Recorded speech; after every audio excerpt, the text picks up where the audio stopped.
happening, everybody? What's going on? What's going on, man? Long time no see. Okay, we got shit going on here. I got this microphone. I don't know if it's recording. We're gonna find out. I'm gonna try to switch some shit up. So anyway, what today's topic is, what I want to talk about is, I had told you guys all about the crazy shit going on. It's taken me like 2 or 3 years to figure out what the hell happened to me.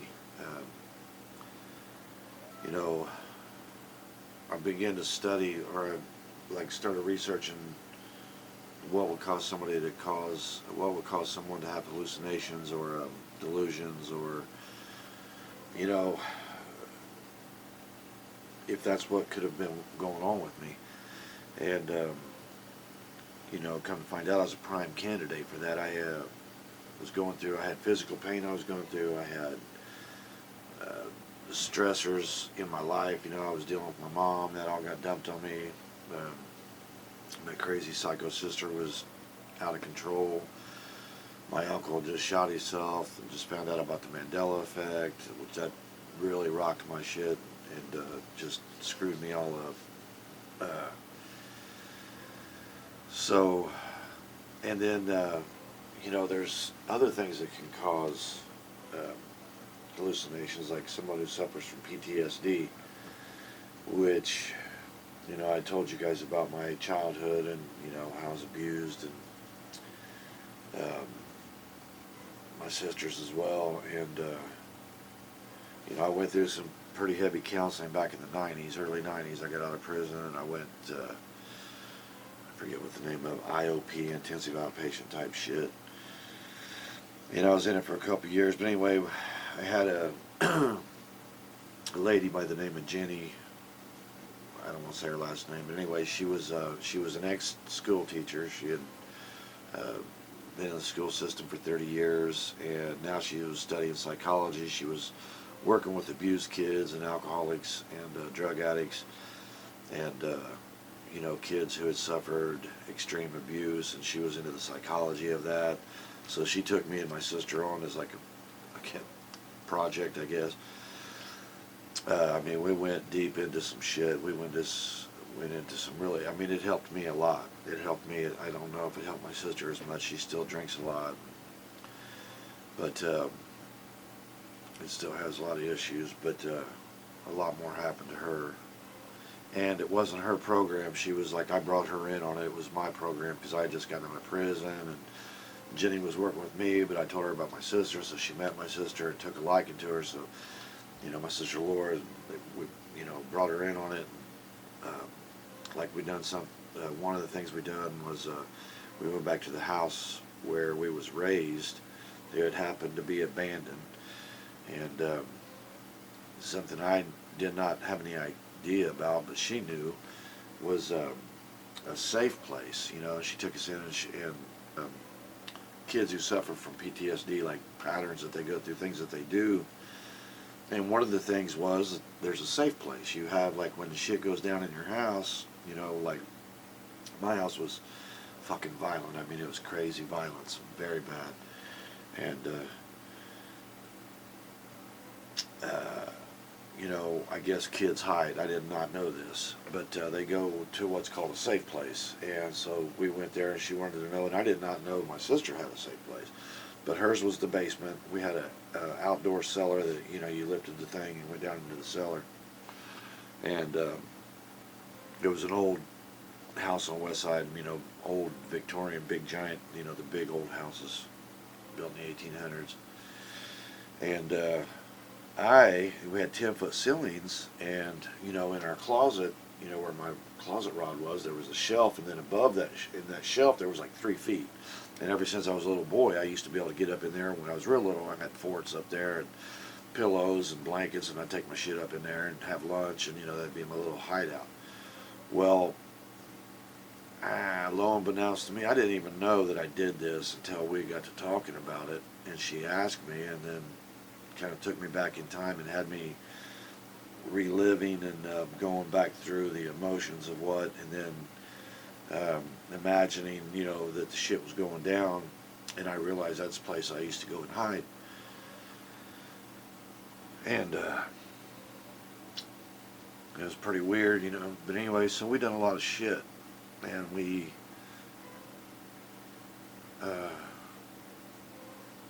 peeled a lot of layers of the onion back. But anyway, come to find out, you know, she had basically diagnosis with PTSD, you know, due to the violence and because I mean there was a lot of bad shit. I don't know how much I'm going to go into in open on this, but anyway, I want to get back to what happened to me. So, you know, psychologically, it would be easy to make the jump to say that I was hallucinating due to hypervigilance, due to, you know, that would be a result. Hypervigilance would be a symptom of, you know, extreme abuse and you know, violence and things of that nature, right? So I have that. I have the pain going on. You know, I told you about my mom and my vertebrae in my back. I was all fucked up, and I was losing sleep. So I was losing sleep. There's another thing. So all of these things, I was a prime candidate. But as I'm researching into all these things, and as I'm looking into all these things, it's not adding up, because some of the things that was happening with me were like physical. It was, you know, I can't describe how I know that I was not hallucinating, other than the fact that when I got on the other side of this, I've been wanting this so bad. Now I finally know how to get back to it. I slipped and fell into something, to an ancient Egypt.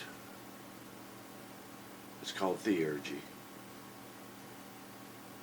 It's where, through mantras, deep, super deep meditation, ritualistic practice, it's a form of mysticism and magic that literally connects you with God.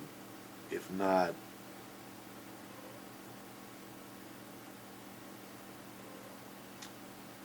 make you believe that you're God or know that you're God. I was in a knowing place, and I had said it. I was openly open about it. I am God. You know, I was saying this at that time, and I felt this at that time. There was this overwhelming thing that was going on with me. I was vibrating and shaking. I was very hot. You know, it was cold. It was wintertime, and our house is always cold, and I'm running around in shorts and t-shirt. I mean, I am literally just, and I had her sit on my lap a couple times, and I mean, she was boiling.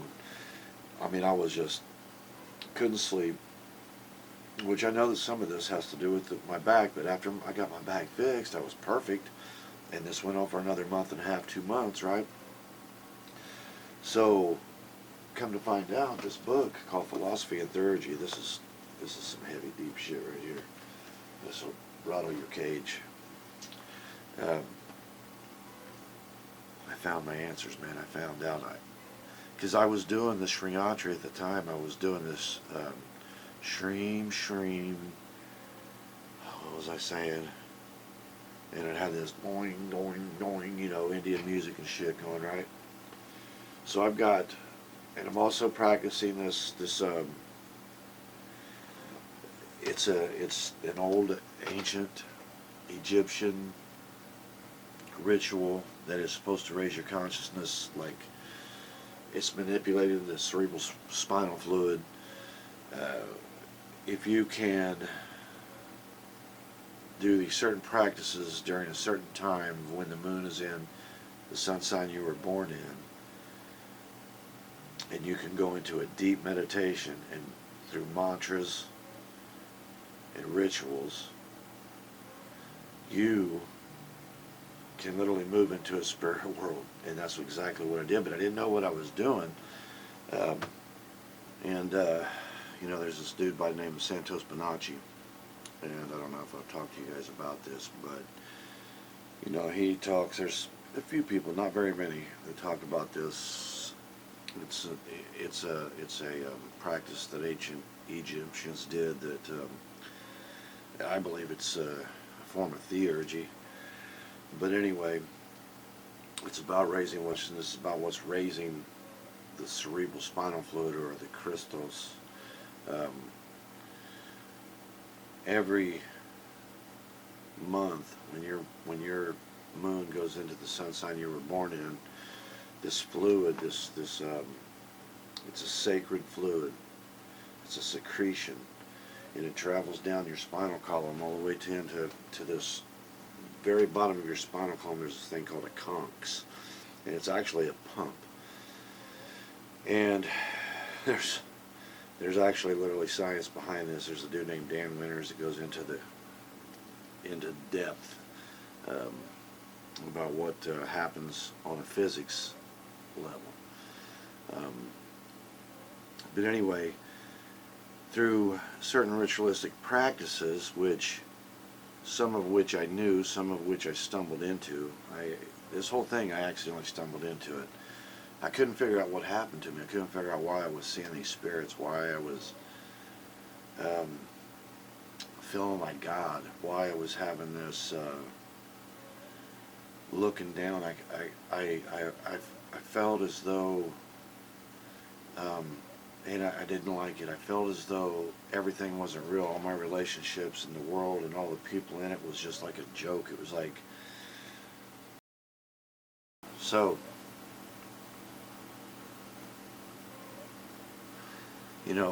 I was all over the place when this went down. Like everybody else, I jumped on YouTube and started going down one rabbit hole after another. That's how I actually found Case Parks. That's how I done the reconnection. Everything that's happened to me since is because of this awakening deal. And it all started with the Mandela effect, which is, what shook me up. But the path that I got on is so crazy, how I just happened to stumble into a few things that mattered, and nobody on YouTube is putting these things together. These things go together. This is how the shit happens. This is how it really happens. I'm going to teach this. It takes years to learn how to manipulate your body and use the alchemical process to transmute your energy and your consciousness into a super consciousness, to this God realm, to this God-like inner consciousness. It's in here, or wherever it is. It's deep within. And there's, oh my God, there's so much that leads to this. And I had the deal that went on with my vision, with the letters, I seen spirits. The way I was feeling, I detached from myself. I was like I was detaching from the human experience, not in a bad way. It was like I was rising above it. I was literally calling myself God. I had felt this God-like thing going on. This all went on for about a month and a half, 2 months. And, Kim got upset. Kim's religious and stuff, and, believes in Jesus. And to her, that's like blasphemy. That's like, to even say anything like that, oh my God, lightning bolts are going to hit the house and shit. And,